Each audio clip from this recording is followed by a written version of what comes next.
This is for the girlies, for the women who are tired of overthinking, tired of waiting, tired of calling confusion love just because it feels familiar. And I need you to stay with me for a second because this might feel like it's speaking directly to that part of your heart you don't always say out loud.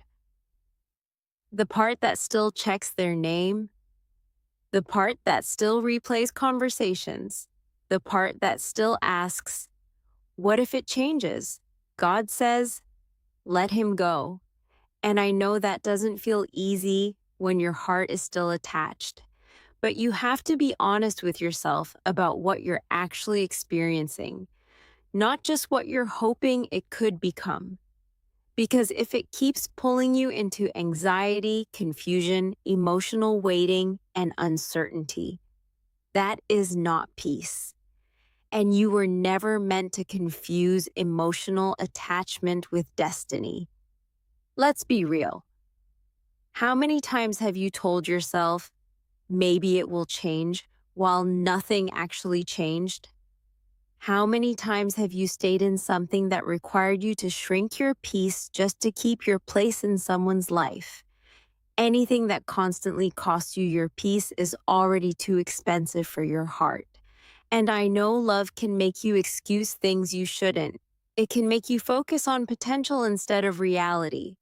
But God is not asking you to build your life on potential.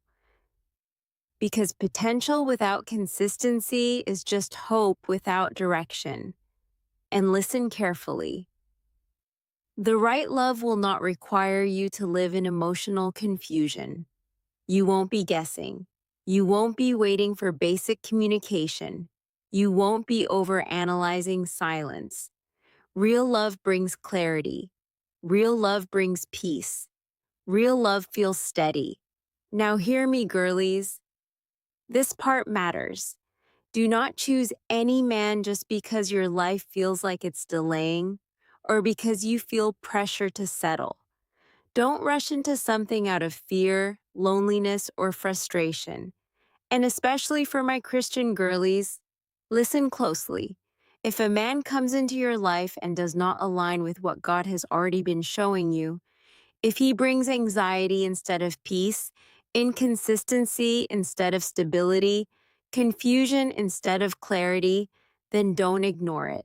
You already know when something is off. You already feel it. And yet sometimes you still stay, still reply, still hope it will change.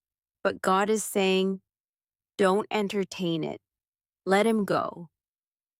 Because you are not called to build your life on anxiety.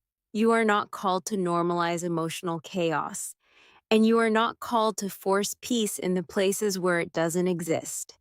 So, girlies, let him go. Not in anger, not in bitterness, not in revenge, but in peace, in clarity, in obedience to what God is showing you. Because the version of you that God is calling forward cannot keep surviving cycles that keep breaking her while she keeps calling it love. And I promise you this, what is meant for you will not require you to lose yourself to keep it. So breathe, release it.